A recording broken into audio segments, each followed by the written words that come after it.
The sun bakes down on Talladega, a typical afternoon here, but for the roar of race cars in central Alabama. The world's fastest speedway plays host to NASCAR twice a year. And on this Friday, we've already had 1 hour of NASCAR Sprint Cup Series practice. And now, the final hour of practice, because with this impound procedure, this is the last practice they'll get before the 500-mile race on Sunday. Qualifying will be tomorrow. Hi, everybody. Once again, Mike Joy with Larry McReynolds and Darrell Waltrip. And in the first hour of practice, if you missed it, you saw what you're going to see Sunday. That's the most exciting hour of practice I think we've ever seen anywhere. I've never seen the cars leave pit road. First time out. In the way they raced each other. I mean, they wasn't practicing. They were racing each other, beating, banging, pushing, shoving. Hopefully, this session will be a little more sane. I think we're going to see more single car runs in this session than we did that first one. Maybe we catch our breath. That's right.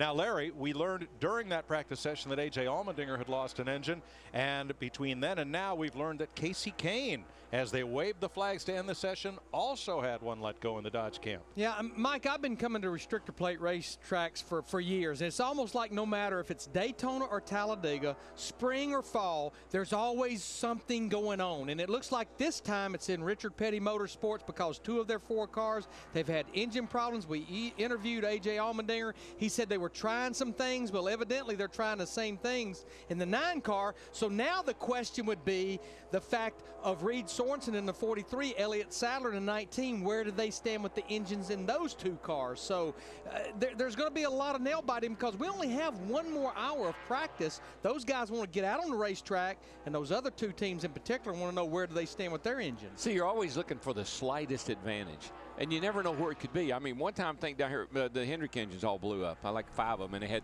some kind of rocker arm or push rod or something different that they all broke. Every time you come down here or to a restrictor plate race, you're looking for 3, 4, maybe 5 horsepower max. Makes a huge difference on how fast you get around this racetrack. Well, then let's get down to the garage to our man with a wrench in one hand and microphone in the other, Dick Berggren. Well, all 4 of the cars have got the same engine configuration in Richard Petty Motorsports. 2 of them have gone. Apparently, it is a heating issue. They are going to try to get Casey Kane's new engine in this car so that he can at least practice a very little bit. Casey said that the engine just sort of felt as if it was seizing up and he could smell it. So he brought it into the garage area before total devastation occurred. But this is not what they wanted. He's going to have to start dead last come race day on Sunday. Matt Yoakum. Dick, at the beginning of the first session, we talked about teams that may only run that first session. Kevin Bono Mannion got on the radio and told his spotter, Joey Meyer, we're done. And Joey was like, for the day? He's like, absolutely, for the day. So does that mean that your car is really stout? Well, I mean, we came here with a list of things we wanted to do, and we got them done. So no sense of being out there 4 and 5 wide in practice and tearing your stuff up. So car's running well.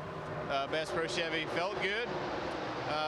Same car we had at Daytona, sat on the pole there with it, and I know it had a lot of speed. It didn't handle too well in the race, but here it doesn't matter. So car's it feels good. It should be fast, and we're looking forward to the weekend. And this guy knows how to get to victory lane here at Talladega. Not once, not twice, but 3 times. He won 3 in a row in the NASCAR Nationwide Series back when he was running for the championship, Mike. But, Matt, help me out. Tell me they're not going to take rod and reel and go throw a line in the water somewhere close by. Now, if you talk to Red Farmer, and I don't know if you're going to go with Red or not, but he knows all the great fishing places around here. So are you guys going to sneak out of here? Mike Joy wants to know, maybe get in a little bit of fishing? We're going to fish tomorrow. Yeah, we'll qualify in the morning, then we got all day to go fishing. So we love the schedule here at Talladega. It's great. We should have this schedule every week, Mike. Well, I don't know. And you know what? I can tell he's running good because that's a big smile on his face. Yes, it is. It's not the look of a worried man. And I've seen the look of worried men around this joint before. But they've not had a lot to smile about since they sat on the pole for the Daytona 500. Right. This could be one of those worried men. Elliott Sadler has the same engine package as Casey Kane, A.J. Allmendinger, and Reed Sorensen. And see, what you try to do with these restrictor plate engines is you try to keep the friction out of the engine as much as possible. You try to keep turbulence down inside the engine. A lot of times we had earlier this year, Toyota was having an oil pressure problem. So all those things that can really slow an engine down, and again, we're talking about 2, 3, 4 horsepower, you take it to the limit, sometimes too much. And that's his teammate that I was talking about, Mike, right behind him, Reed Sorensen in the 43. But the way the NASCAR engine rules are, you're in a little bit of a box. When you have a problem or a potential problem and you pull that engine, NASCAR inspects that engine. And if there's absolutely nothing wrong with that engine, they keep your engine. You cannot pull your engine out just upon speculation that something might be wrong with it. It better be wrong with it when you pull it out and take it over their inspection area. Or they keep it. Or they keep it if you just pull an engine out. So what are you risking there dollar-wise? What would you say, $60,000, Darrell? $70,000? Oh, I think one of these restrictor plate motors, you're looking at $100,000 at least. Wow. When you start figuring especially all the research and development that goes into it. This is one engine you don't mess around with because you only have a limited number of them. You only run 4 races a year on restrictor plate tracks. The car, the engine, everything about the Daytona and Talladega package is special to those 2 racetracks. Just looking at the front of this pack, there's 3 of the 4 Hendrick cars running together. You saw Jimmy Johnson up there in the 48, Mark Martin in the 5, and we're riding with Jeff Gordon in the 24. Of course, 3 races, 3 wins with 3 different drivers the last 3 races. Hendrick Motorsports has actually done it 3 times. If Dale Earnhardt Jr. can get the job done here, they'll be the first operation in the history of NASCAR to win 4 consecutive races with 4 different drivers and teams. If you missed the first hour of practice, it was a wild one. They were running 5 wide around Talladega. Speed's presentation of NASCAR Sprint Cup Final Practice brought to you by KFC. Stop by this coming Monday for a free piece of new Kentucky grilled chicken.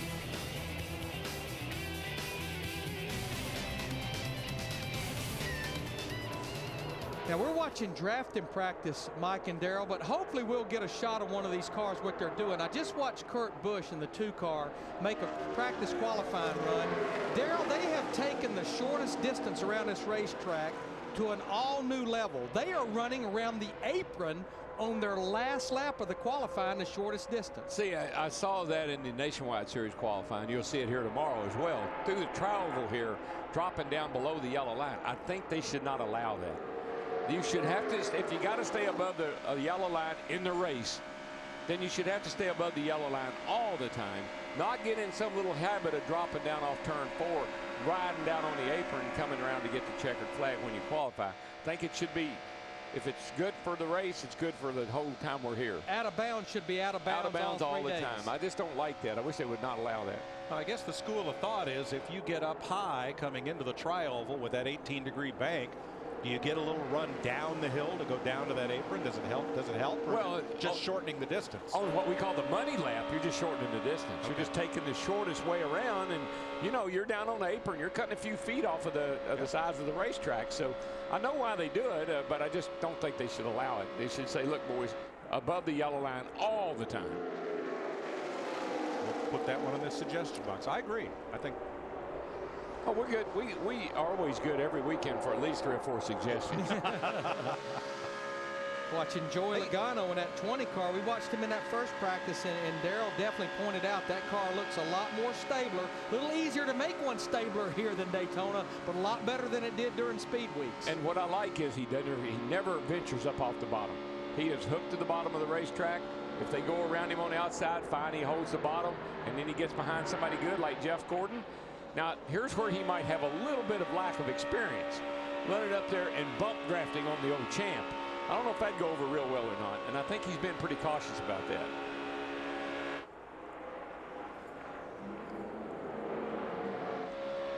But he definitely has a fast car this weekend. Yep. That's looking back from Jeff Gordon at Mark Martin, last week's winner, Tony Stewart. I heard today of Stewart's qualifying record so far this year, and he doesn't have a pole, but it's phenomenal there. It's nearly all top 10 starts this season. I think he's had 1, maybe 2 starts out of the top 10, but wow.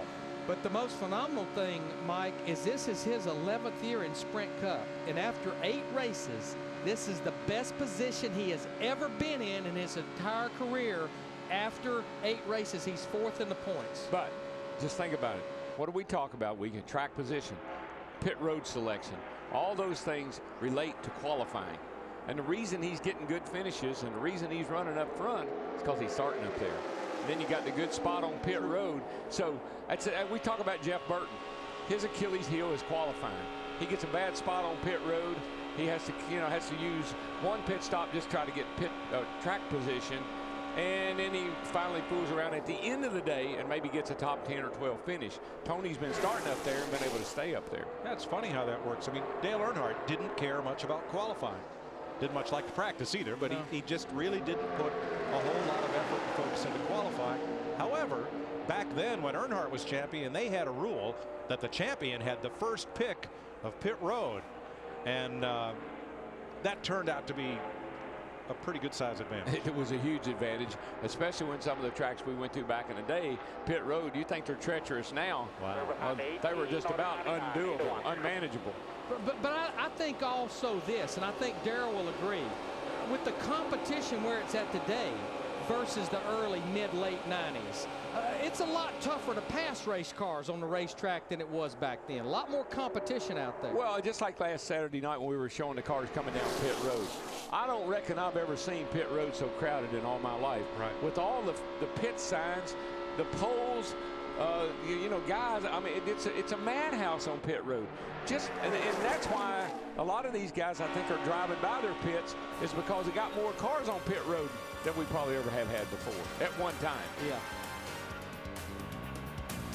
Final practice for Sunday's Sprint Cup race on Fox rolls on.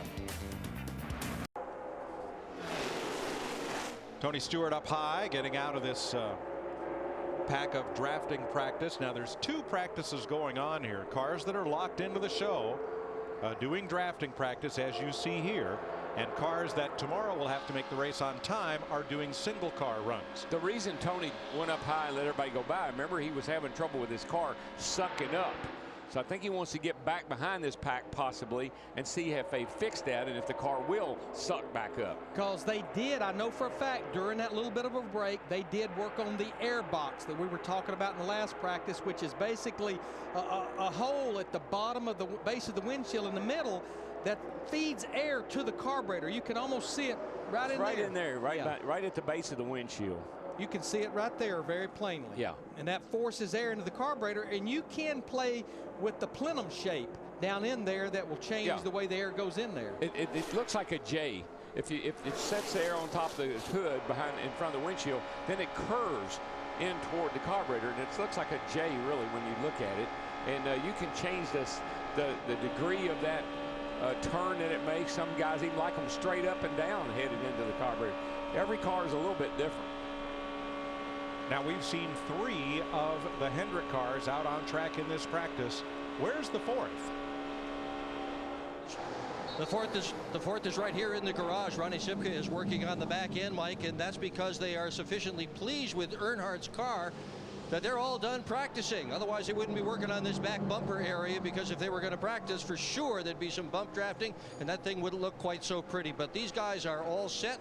Car is good to go. They're getting ready to qualify it tomorrow. Larry, what do you make out of that? That's a piece of black tape they're trimming off across there. Evidently, you may have had a little bit of damage on that rear bumper, and they may have put some more black plastic or whatever on there. And I'm getting a report that they did replace that, and that's just the excess wrap that was put on that rear bumper. But, Mike, I do think we need to explain, because we mentioned this schedule here. This is a full impound race weekend. 2 practices today, 2 one-hour practices. Tomorrow, all you have is qualifying. These guys right now are having to go through their race checklist, because once they come off the racetrack from qualifying, the cars are impounded and you cannot work on them. You can only make adjustments like air pressure, the track bar, tape on the nose, very little to no adjustments, which the Nationwide Series, they deal with each and every one of their 35 races. Well, Kyle Busch just threaded the needle going down into turn 1, made a pass, and I tell you, he can do so much. His car control on these kind of racetracks where you got to move the car around and you got to move it around in a hurry. I don't think I've ever seen anybody that's any better than him at finding a hole and getting into it and not losing any time. Or maybe a hole that's not quite there and getting into it. By the time he gets to it, it's the right size. I think a lot of that is his driving style. You're exactly right, Darrell. Drivers see him starting to slice across, and they know he's not going to stop coming.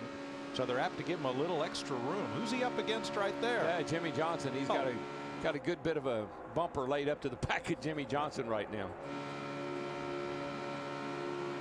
Of course, Kyle won this race a year ago. Tony Stewart won the race. Joe Gibbs swept the Talladega races. Tony won the fall race. Well, let's get more on this developing Dodge engine story with Dick Berggren. Well, I'm at A.J. Allmendinger's car, and right now there are 5 mechanics working on the engine bay. There's one underneath the car, and crew chief Sammy Johns just told me that they do anticipate getting this engine finished in installation so that Allmendinger can get back out there again and do some more practice. Most important is to get the car out there to be sure that there's no oil leaks or no further problems. So this is a full-blown thrash that's going on in Allmendinger's garage. And I guarantee you, if you ask those engine builders, they know what's wrong with those engines because they know what they did differently coming down here. It's probably not a surprise if something's happened to them. They probably had something in there that was maybe marginal or even questionable. Final practice for Sunday's Cup race on Fox, qualifying tomorrow, of course. More to come. Final practice at Talladega. Here's Michael Waltrip.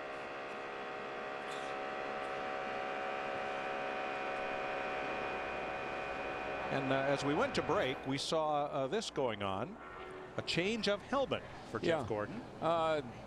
Could be different colored shield. That looks like a fairly dark shield. Not sure what we're going to here, but sometimes it's easier just to change the helmet. It is take time to replace the shield. That may be what they're doing. Could be a radio problem. But you know what, Darrell, you know how that helmet being comfortable, how important that is, and you get a feeling with a new paint scheme, there's a new paint scheme on that helmet. Could be a brand new helmet, and there's something he doesn't like about it, doesn't like the way it feels. Matt, what do you see? Well, Mike, the helmet, if we can get Chevy, my cameraman, to shoot, the helmet that's on the roof, that will actually be Jeff's race day helmet. You can see because the ventilation hose attaches to the left side of the face of the helmet. The helmet inside the race car doesn't have that. That's Jeff's practice helmet. And typically, he won't swap helmets out over the course of a weekend, but since this is a special paint scheme, DW's old scheme, he's got helmets painted up that way as well, so he's got to run through just like everything that they do. They've got a checklist. Jeff also has a checklist just to make sure that this helmet, the ventilation works just right, so that way on Sunday there are no issues. And that may, you know, just think about it. You get on pit road Sunday, they get ready to fire the engine, you put your helmet on, something's wrong. The radio doesn't work, the vent for your air hose is in the wrong place. So that's another one of those detail items that the crew chief and the driver have to, you know, kind of be on the same page about. Right. How about an attaboy for Sam Hornish? He's carrying Penske truck rental on his car this weekend, but last week his first top 10 finish in NASCAR Sprint Cup Series competition came at a track he knows very well, Phoenix, where he's had success in IndyCar. But Sam had a good race car all evening, wound up in the top 10. Well, you know, Sam is a great guy, and I think he's an asset to the sport. Roger Penske believes in him. He's given him every opportunity to succeed in this in NASCAR, and I'm pulling for him because he's the kind of guy we need in this sport. You know, I think as we anticipated, Sam Hornish is one of the top 35 cars. He's locked in the show.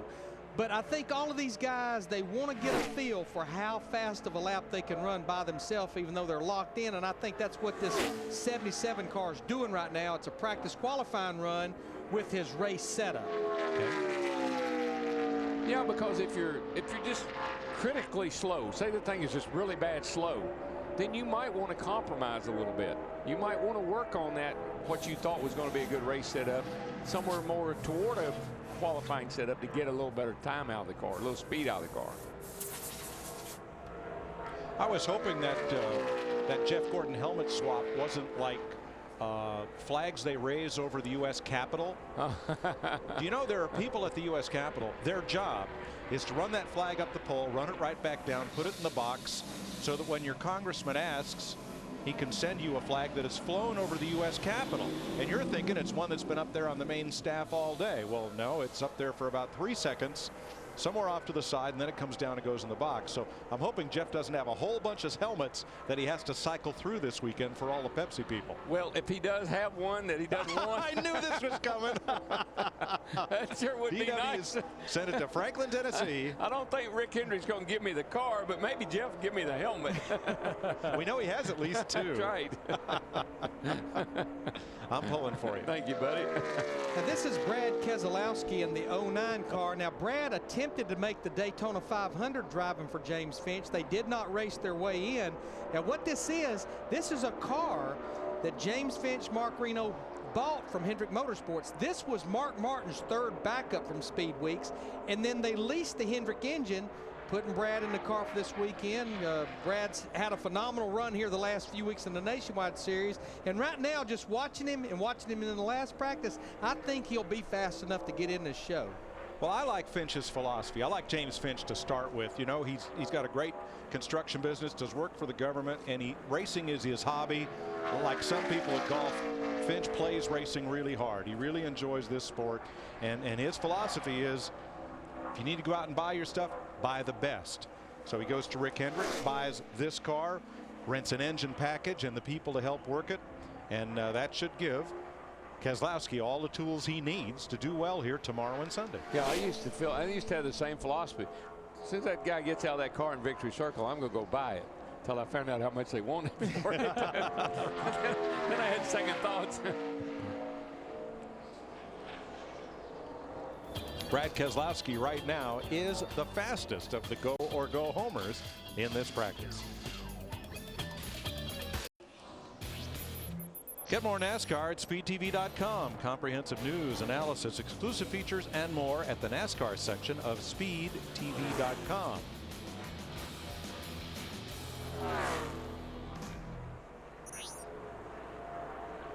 Here's a look at the leaderboard in practice.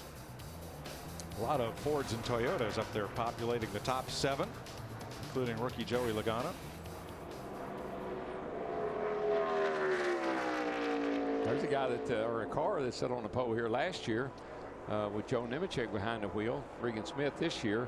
Again, it's the National Day of Prayer car, which is coming up. Pretty awesome that the car sat on the pole here last year, the weekend before National Day of Prayer. Divine Providence. It was. Stepped right in. Divine Talladega. Providence a long way from here. This team's running a limited schedule, and I think it has definitely paid off for them. I go back to Phoenix last week. They qualified 9th and actually ran up in the top 10 to 12 until they got into the different scenarios of pit stops. But this team has been pretty solid, even though they're running a limited schedule. And this is Hendrick engines as well. Actually, Hendrick engines, they are represented in 8 race cars here this weekend. You have the 4 in the Hendrick cars, you have the 2 in the Stewart-Haas, you have the engine in this car, and we were just talking about James Finch's 09 car, Brad Keselowski. So 8 Hendrick engines attempting to make this show.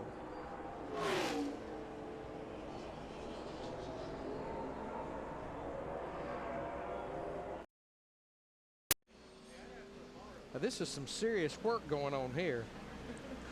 Where's the rest of that guy's body? I'll give him a bungee strap. That way you can check the gauge, you know, while he's going around.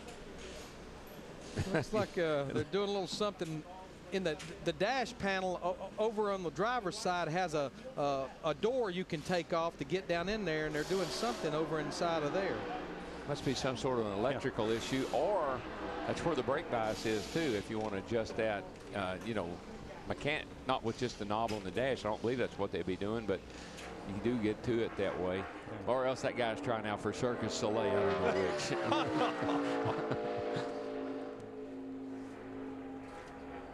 Mark Martin, let's check with Matt. DW, it's the old water temperature gauge. They were having issues with it, so they were just swapping it out here on Kurt's Blue Deuce. Oh yeah, that's right. Thing's running hot. It's just a gauge. We'll put a new gauge. Hey, don't laugh. That's how we used to think. Right. You know, oh, there's a problem with the motor. No, it's got to be just the gauge. It's bad gauge. Let's see. The gauge costs $22 and the motor's $22,000. Oh, it's got to be the gauge. Change that gauge. Well, they're changing the gauge, and some teams are starting to change the crew chief, including this car here this week headed into Talladega. Bobby Labonte, the 96 car, Todd Parrott, has been the crew chief. They have now moved him to competition director at Yates Racing, and Ben Leslie, who was with Travis Quapple in the 28 car, the races they ran at the first of the year, has moved over, and he's now looking after this 96 car. This is a performance business. We're almost a fourth of the way through 2009. I think you'll see more changes throughout the garage area over the next few weeks with teams that's not performing. And in the last show, we talked about the Childress change, where they're swapping not just crew chiefs, but entire race teams. Cars, parts, engineers, everything but the spotters are going to be switched between Kevin Harvick and Casey Mears. That switch takes place next week. But truly, Bobby Labonte not having the kind of season that Hall of Fame Racing would like, and knowing that they have good people available, just like at the Childress organization. We know we've got good people. Maybe we just don't have the right chemistry or the right people working together. Well, I think we pointed this out with Kevin Harvick. When you go to Bristol, Tennessee, and you don't run good with Kevin Harvick, there's a red flag. When you go to Phoenix, Arizona, and you don't run good with Kevin Harvick, that's a big, big red flag. And I think a lot of these teams look at it that way. There might be some racetracks you go to with a driver and you say, well, he just doesn't race, you know, he never has run good here. But when you know you got a guy that loves a track, and all you got to do is give him the right kind of setup and the right kind of car so he can perform, and you're not getting it done, that creates a lot of attention on the team. Yes, it does. Absolutely.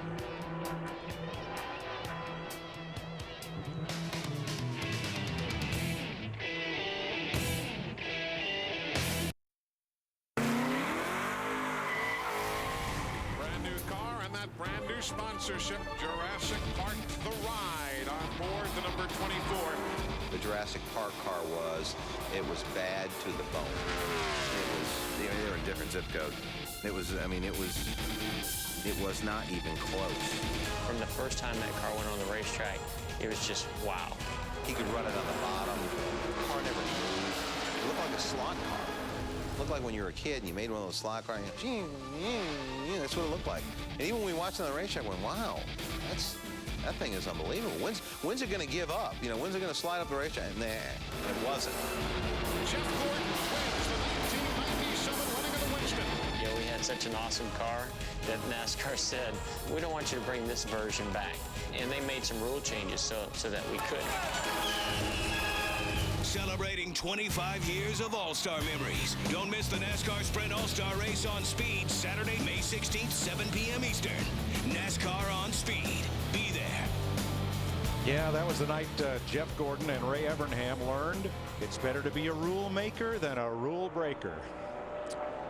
They took the cash home that night. My favorite kind of cars were the ones they said, please don't bring that one back. Right. Those are my favorite cars. I used to tell Hammond all the time, this is embarrassing. He said, what? They have not taken anything away from us in a month. Not trying hard enough. Here are the drivers who have not been on track in this practice session. We heard from Martin Truex earlier. Casey Kane, engine trouble. A.J. Allmendinger the same. Kevin Harvick has not been out.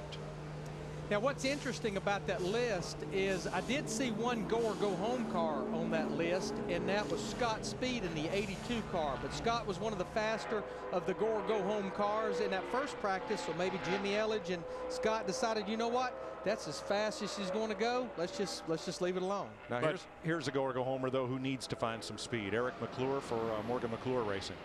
If you're in full-blown qualifying trim, and some of the go or go home guys will be, then you don't want to run that thing very much, because you've got the oil pressure down to about 20-25 pounds.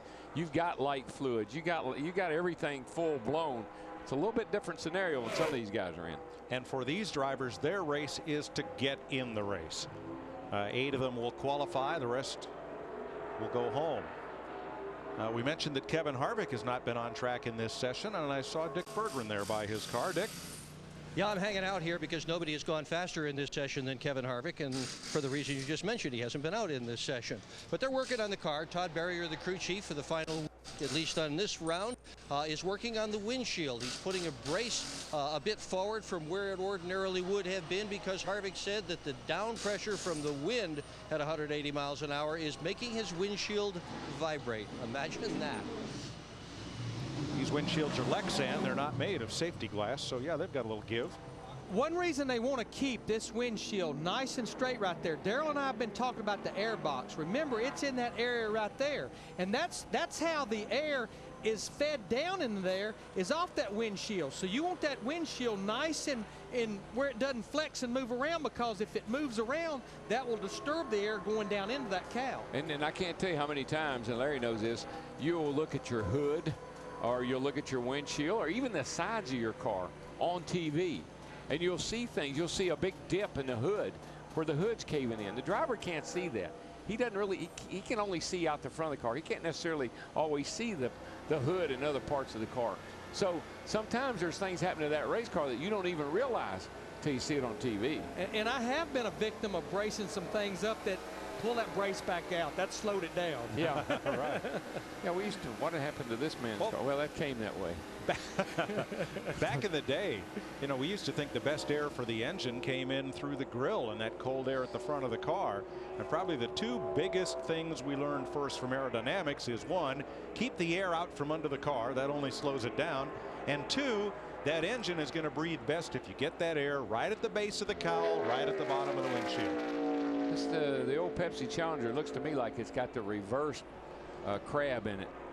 You know, if you crab it out to the right to make downforce, you'd crab it around to the left to get rid of downforce, right? And normally when you get rid of downforce, the drag goes down. And she will run a little faster.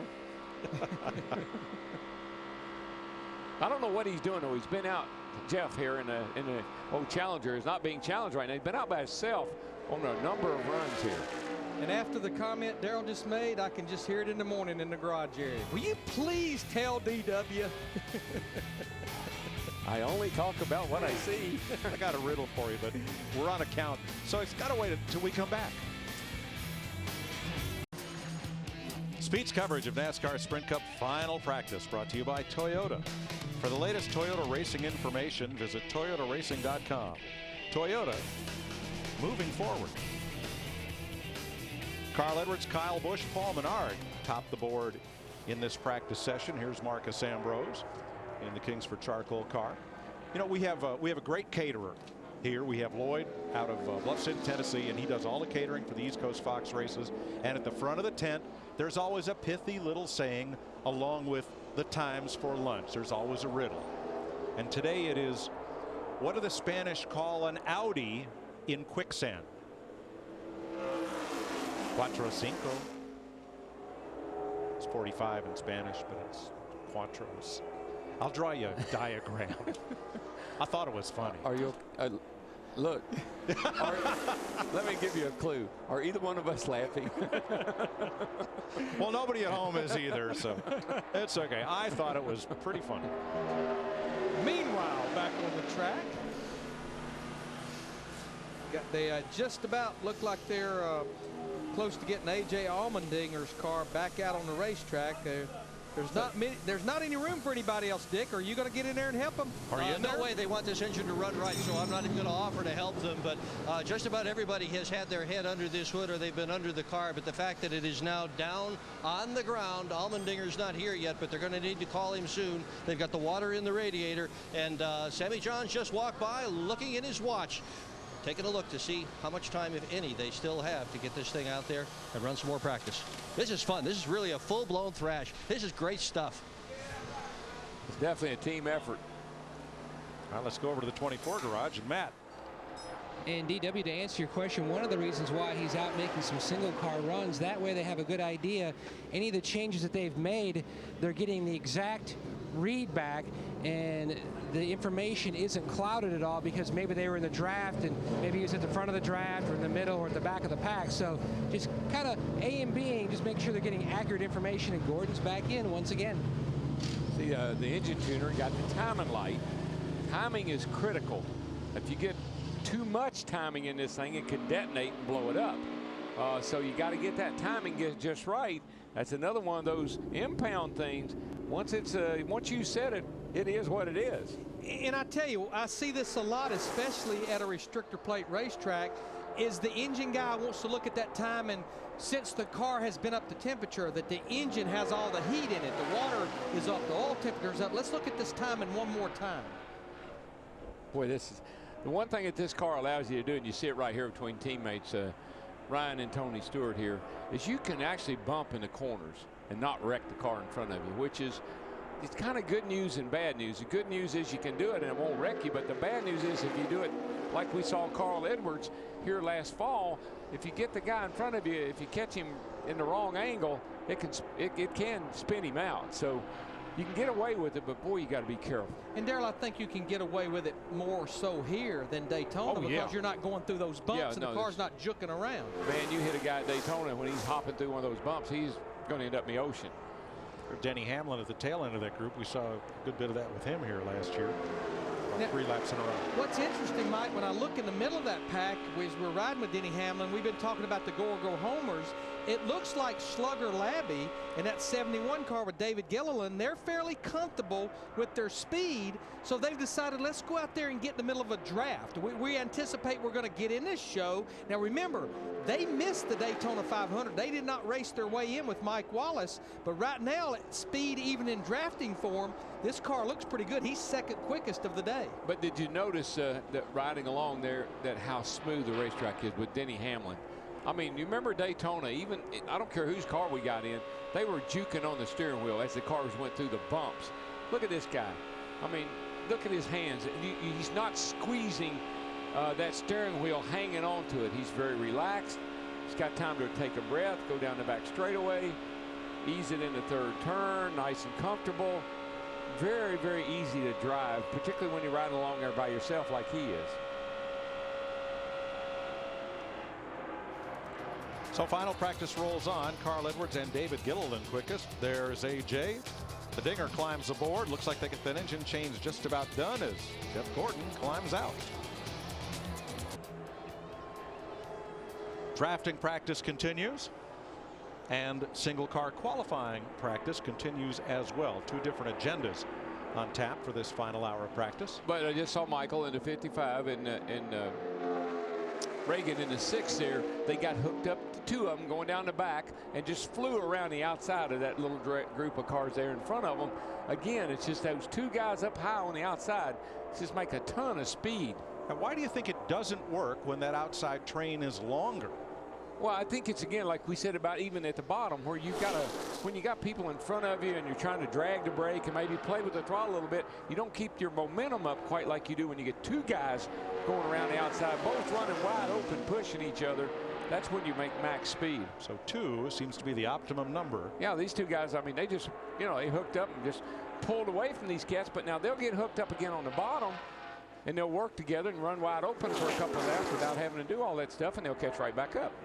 2 for Talladega. Here's Matt. I think Kurt Busch has climbed from the 2 car. So, did you fix the gauge?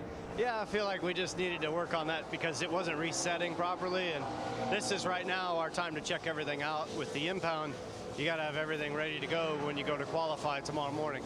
So Miller Lite Dodge feels good. It shook out fine. Changed one big thing, didn't feel it.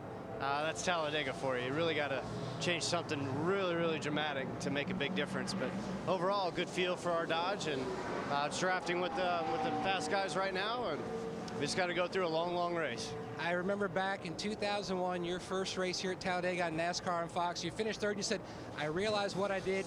I can do better when I come back." And you finished 3rd 3 more times. Yeah, I need to crack through and see if I can get better in 3rd.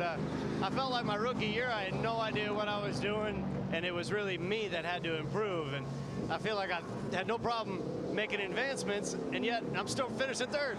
So yeah, just this place is tough, and you got to have the full package.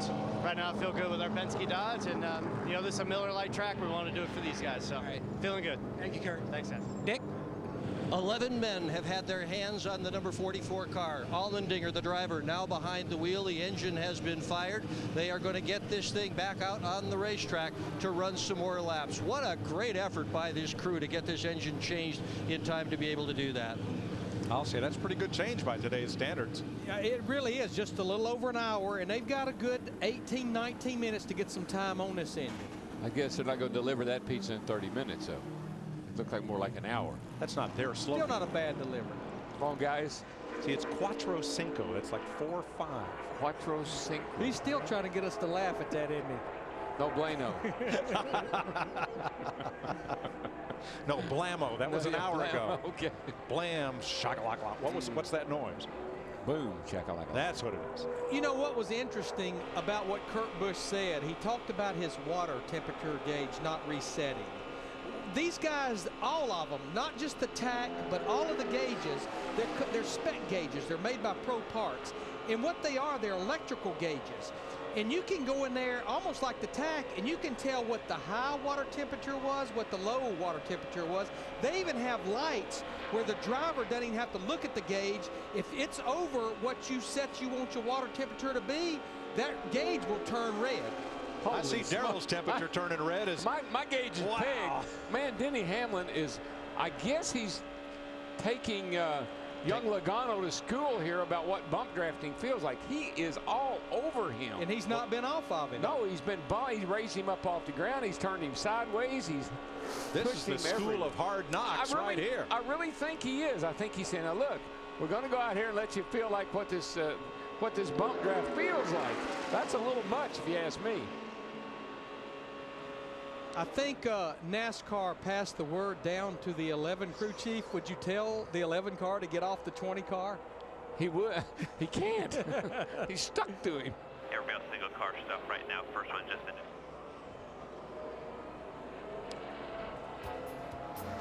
finished. A.J. Allmendinger back on track. David Reagan waiting his turn.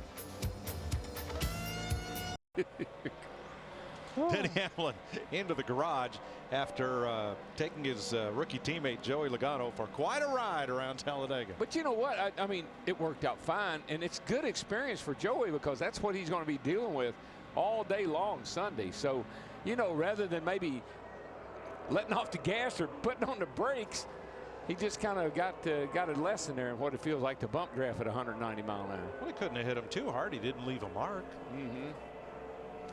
On the outside of the car. The Dinger's been around one lap on the apron and is coming back in. Something doesn't feel right to him. But this is the time to find out. Yes. I mean, attaboy for getting that thing even back on the track during this session instead of having to go out and qualifying and learning there's a problem. I don't think this is planned. Still have about 15 minutes left in this session. Now this is Michael McDowell in this 66 car this week. This is a go or go home car. And right now, as in the first practice, Michael, like Eric McClure, needs to find a little bit of speed because this practice and the first practice we had Michael McDowell, Eric McClure, they've been the slowest of the go or go homers. Now Dave Blaney has run this car all season, but Blaney had a long-standing family commitment for this weekend. So McDowell is in the car. Dave Blaney will be back with the 66 team. Yeah, Terry Labonte actually drove his car in Daytona in February and finished 21st in it. Had a pretty darn good run. Now Blaney's driven the car up until now. And where's Blaney? Is he not? He's got. Someone had told me they thought his son was racing this weekend. Ryan Blaney. But Dave has basically qualified for about every race since you know, Terry stepped out of the car after Daytona. I think they've only missed 1 or 2 races. Casey Kane also the victim of engine trouble in the first hour of practice. You see behind him work going on under the hood of the number 9. He's got that Jesse James hat on right there. The Monster Garage. You ever watch that show? No. They tear apart some stuff, don't they? They built a Volkswagen last night that had like a 500 horsepower turbocharged Volkswagen motor. They built it in 5 days or whatever it was. Crazy. Here's Matt. Mike catching up with the professor. Denny Hamlin, now you're out on the racetrack with your teammate and you're on his radio frequency talking back and forth. What were you trying to help him in the different words of advice? Well, it's you know, a lot of this racing has to do with momentum. A lot of it has to do with you're driving backwards. I mean, seeing what's going on behind you and just trying to get him to learn, you know, when I get to him or anybody gets to him, what he needs to do to make sure that the rear car stays attached to the front, to your car. And, you know, just trying to help as far as that's concerned and teaching him, you know, when he gets runs, what to do with it. But Joey's a pretty fast learner, and I'm sure he doesn't need much of my help, but I think it'll be good for both of us if we start to learn each other's styles. And how is your car? Our car, our FedEx Freight car is pretty good. You know, we don't have the suck-up ability that we've had here in the last couple of years. I think a lot of it has to do with the racetrack. The track is losing a little bit of grip. Guys can't maneuver around as good as they used to. I mean, it's still got plenty of grip to where you can bump a little bit. But, you know, really just, I think everyone's struggling with the suck-up a little bit. And but we're going to have it fine-tuned and have it ready for Sunday. All right, thank you, Danny. Thank you.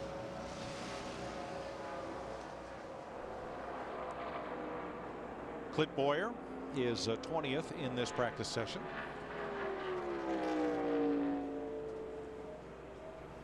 You know, Darrell and I just watched Carl Edwards in the 99 car complete qualifying run. This just goes to show you how much the draft picks you up here. Carl is quickest in this practice session, and his fast lap is a 49.13.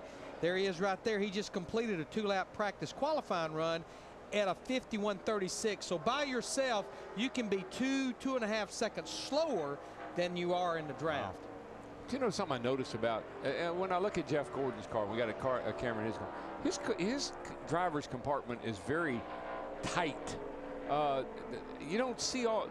There's a lot of open spaces in a lot of open area in the cockpit of Carl's car. Where you look inside of Jeff Gordon's car, it just seems like everything is more packed in, a lot tighter than what we see in this car. You're right, absolutely. And of course, a lot of that, there's a method to that madness sometimes.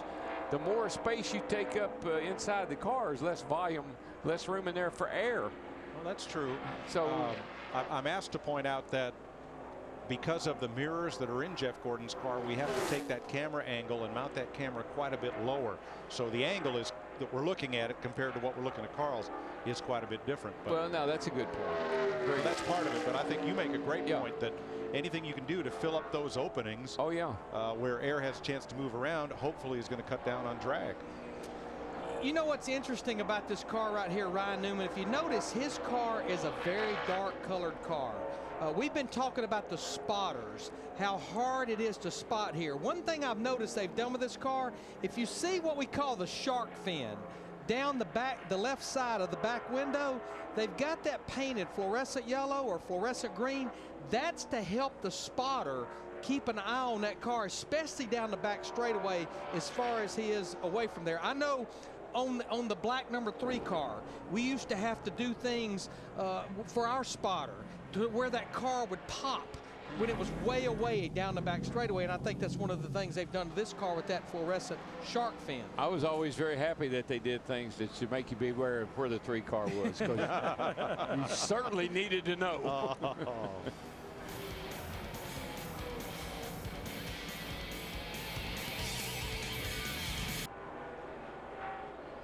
Final practice rolls on at Talladega each week at foxsports.com. We've been taking turns doing live chats with the fans, and today is it's my turn. So 6 p.m. Eastern time. You can log on foxsports.com, look there on the site, and we'll take your questions about NASCAR on Fox. Yeah. Tell them how we rehearse all the time, how hard we work, and you know, and we got our teleprompters that we got to be sure we get right so we can read all the things that we have to say. And so you want me to lie, basically? People ask me that all the time. I say, "How do y'all know what to say?" How could you prompt this? Exactly, you know, how could you write prompter copy? Yeah. Even Dave Black can't write stuff that fast. And the other one is, how much training do y'all have to do? Training? You mean like rehearsal? Oh man! Spend a week in our world. It's quite a world. But I'll tell you now, it's fun, and it's a great contrast to other sports doing NASCAR on Fox. Other sports, there's one ball to follow, or puck, or something. There is one item that is in play, and most of the cameras and the commentary follows that item, whether it's a round ball, a football, or whatever. Here we have 43 of them, and the action can come from any one of them at any moment. And it's a thrill, and it's a great challenge to be able to bring this sport into your living rooms. Yeah, plus we got a 2.6 mile field arena too, you know. Yeah. And every week that's different. That's true. We never have the same size field, even though they're 1.5 mile tracks, they're still different. We never know who the star of the show is going to be. I like to reckon it to a play. You know, we introduced the cast of characters. We're just not sure who the star of the show is going to be when the thing gets going. That's right. And at this place, you don't know who the star of the show is going to be until they come off the last corner of the last lap. Maybe after they come through the trial room. Now, Joe Nemechek, he's one of the go homers, and right now he's 5th quickest. But Joe has to hurry up and finish his practice session because he's going back to Mooresville, North Carolina, to attend a father-daughter dance with his 9-year-old daughter. And then he'll be back in the morning for qualifying. That's what I love about these guys. Every one of them are that way. I remember Jeff Burke going to his daughter's graduation, and you know, every guy that has a kid, you Larry, you know, with Brendan and Mike, your kids, my kids, we all, you know, we do have our priorities, and we usually have them pretty straight. I hope so. And the nice thing about the life we lead, even though our weekly commute is 1,000 miles or more, it does afford us the opportunities to spend a lot of time with family. And I won't say with our neighbors, because the fellow standing next to me lives 3 doors away, and we hardly have the only time we see each other is at work. We don't have time to see each other at home. We got so much going on. I know. In different directions. I've lived in Franklin for 40 years, and I'll run into people all the time and say, "What are you doing in Franklin?" Yeah, that's about it. I live here. Regan Smith trying to make the show and extend his string of finishing every single Sprint Cup race that he has ever started. Let's go to the garage and Matt. And standing outside the 33 garage, Clint Boyer, you mentioned a vibration, you mentioned starter issues. Give us an update of where you guys stand on your practice. Car's perfect, Harry. Try the high line. You know, I think, I don't know. When I was out there in drafting, I didn't feel a vibration. We went to qualifying trim, and it's just very slight. I don't think it's anything. It's kind of in the corner, and when it gets down to travel, I don't think it's anything to worry about. But BB&T Chevrolet's fast. I think all of our cars are good. You know, it's a breath of fresh air. You guys have been working hard on these super speedways. Daytona went well for us, so look for a good run. Had 2 bad runs. Need to turn it around. All right, thank you, Clint. Thank you, guys. You know, I was talking to some of the guys from Richard Childress Racing, and they told me that they felt like that the best thing that happened to Clint Boyer over the offseason was the print media writing him off for 2009. He said it motivated him, Shane Wilson, and that new race team that they put together up there more than you could ever believe, that we will show them that we will be a contender. I wouldn't exactly say the print media wrote him off, but when everybody was asked to pick the cars that would make the chase, most of the writers left him off their list. And I agree with you, Larry. I think that just fired him up. And, you know, this fellow's been in the top 5 for how many straight weeks and how many, you know, straight seasons, and he's going to make a believer out of these fellas sooner or later. And I tell you what, and we talk about this week in and week out, and just like his teammate Kevin Harvick, sooner or later, obviously it will come to an end. But right now, Clint Boyer and that 33 team, they are sitting at 81 consecutive races. Well, not the 33 team, but Clint Boyer, right. 81 consecutive races without a DNF, and that's a big tribute to everybody on that race team. I think Herman Bean held that record, didn't he? The Turtle? Yes. Hey, that's true. 84 races, he did. Speed's presentation of NASCAR Sprint Cup Final Practice brought to you by KFC. Stop by this coming Monday for a free piece of new Kentucky grilled chicken.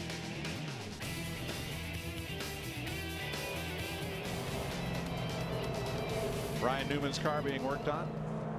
Hey, you know, are they having a thing? What are they having here this weekend? The chicken dance? Well, they're going to do some kind of thing here this weekend. They're going to set a record. People doing the chicken dance. Somewhere, Hammond will be in the middle of that. Please tell me you're kidding. I'm not kidding, but I don't know the whole story, so I'm just going to leave that out there for somebody to fill in the blanks. We'll put our best man on it. Yeah. And Matt will have the answer for us, but Now that takes pre-race activity to a new level. I don't know how. I mean, I know about turkey walking. I've had cars that'll turkey walk right up the track with you, but I don't know about the chicken dance. The Guinness Book of World Records must be an off weekend for them, because they're going to be here to certify whoever thought this up. It's going to go to the happy home. They're going to try to certify a world record for people, I guess, number of people doing the chicken dance for a given length of time. Will this be part of our pre-race? Is this I don't dare say it, but we're not going to show all 5 minutes. I am so relieved to hear that. Dick, show us a chicken dance. You are not likely to see me do a specific chicken dance, but when I do try to dance, I look like a chicken, and if that works out for you, then that's fine. Hanging around A.J. Allmendinger's garage, I think that's a pretty big story here, given how well he finished in the Daytona 500. When he has brought the car in from the practice that he has run, there has been a lot of smoke coming out from underneath of it. The crew members have climbed underneath it, trying to figure out exactly what's going on. It sure smells like oil to me. And they've just told Allmendinger to get out there and get behind another car to see what it will do to the water temperature. How hot will that engine get when he's following someone? You know what? That's smart. I mean, you have got to do all these things in these 2 practice sessions. On a normal weekend, you don't worry about that on Friday, because you've got your 2 practices on Saturday after qualifying. There is a plethora of things you've got to accomplish in these 2 practice sessions, whether you're a go or go homer or whether you're top 35, even down to see how hot this thing gets following another car with the tape we've got on the front end. But the smoke he was smelling, I mean, he only made it 1 lap. A lot of times when you just change that engine, there's fluids, there's still residue on the headers, there's oil on the engine from where you've changed engines. So I don't know, maybe he had that blown engine and it kind of spooked him a little bit, and he came right back in, but it looks like it's fine now. Brad Keselowski, number 2 of the go or go homers in this practice. David Gilliland is the quickest of those. But honestly, I think he's the quickest in single car runs. Remember, David Gilliland ran up the charts when he was out there in that draft a while ago. Of course, good point. I think Brad Keselowski truly is the quickest go or go homers by himself. And the second fastest of that group in the first session, Max Papis. Now, this is Max Papis' first start in anything ever at Talladega Superspeedway. He did run an IROC race at Daytona, but he's making his first start here at Talladega this weekend. I'd like to have his radio transmission when he's hung up in the middle of about 42 other cars and they're bouncing all around him. Thanks. Let's get her ready to qualify tomorrow. I'd say they're done for the session. 51:44. Tony Stewart, second or third quickest in drafting practice in this session. And you know, we've been talking about the seasons he's had so far and how much further ahead he is in his first 10 season. In being the driver owner, you got to feel like finished second last week at Phoenix. This team is so close to winning a race. And just remember, the last time a driver owner went to victory lane was back in September of 1998 when Ricky Rudd did it at Martinsville. I like Tony's approach to driver ownership, though, and he's told all of us this. He said, Monday to Thursday, I'm the owner. When I come here Friday through Sunday, I'm just the driver. It's working.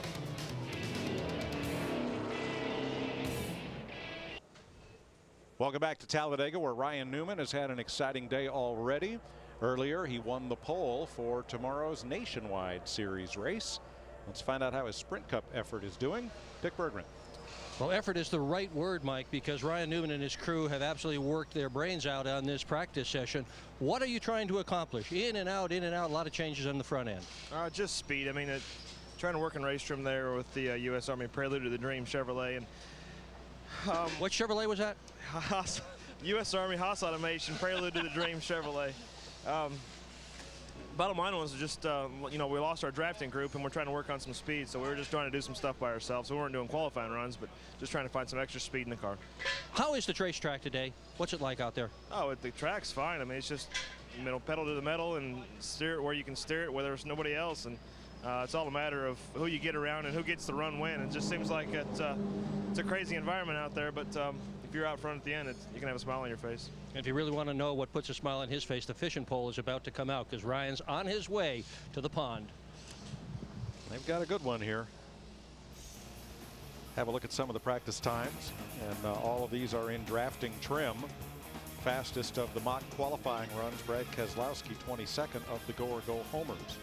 And all these teams will only get 2 more laps on the racetrack before they drop the green flag on Sunday. I'm anxious to get down to the garage area to see the situation on the 19 and the 43 car, those other 2 Richard Petty Motorsports cars. And guys that are up there in the top 10 fastest speed. I look at Paul Menard. I don't think we even saw him on the track. I don't remember. Or Michael in the 55. He was out one time. There he is, 9th quick. So just shows you can't put a lot of credence in these times right now. Tomorrow, when Big Ben is turned on, that's when you know who's got what. Well, black helicopters, Darrell. They're not painted red this week. They've been doing it. They've been doing that to me. They're camouflaging them. That thing is black underneath. He's coming in for the chicken dance. I have polled all the experts in the booth: Darrell, Larry, Kenny Schrader, Phil Parsons, Rick Allen, who are here to call the ARCA race. None of us can chicken dance. That's probably a good thing. Sunday will be very interesting. Want to chicken dance. Well, we could have left that part out. Oh, Phil can chicken dance. Yeah. Oh my gosh. Tell you what, I've done some dancing running away from some chickens, I can tell you this. Must have been all those Red Wing games. All right, Carl Edwards wins final practice. Live chat at foxsports.com at 6 p.m. this afternoon Eastern time. See you there. Aloha. Busy day here at the Talladega Superspeedway, so glad you're with us. Just a few moments away from the ARCA REMAX Series race here on the high banks of this 2.66 mile Superspeedway. 2 NASCAR Sprint Cup Series practices are complete. Their happy hour was today. They don't qualify until tomorrow morning. Let's take a look at the menu. Still a lot headed your way here on Speed from Talladega.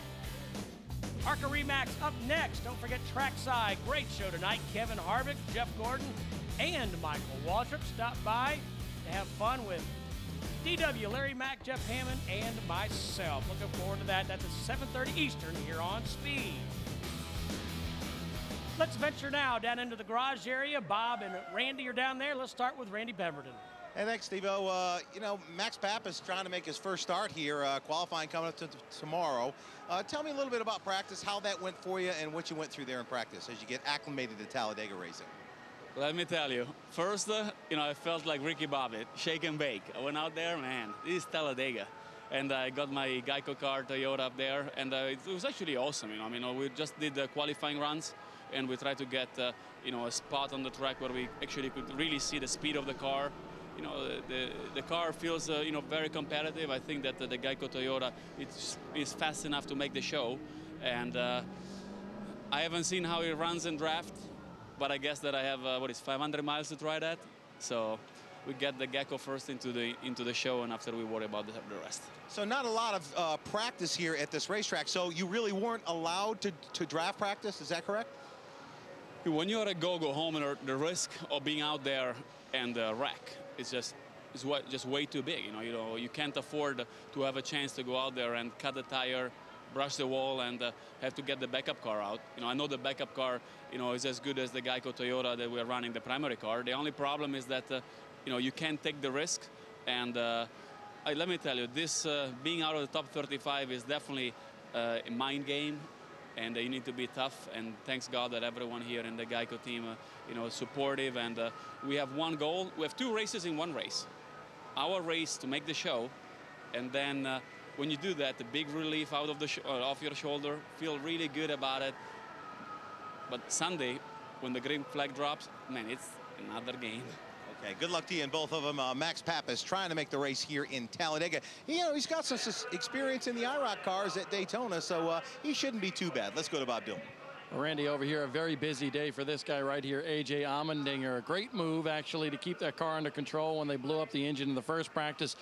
Your crew really busted butt to get back out there, and you got some time on the car. Was it what you needed? Yeah, first off, we're really excited to have Hunt Brothers Pizza on board this weekend.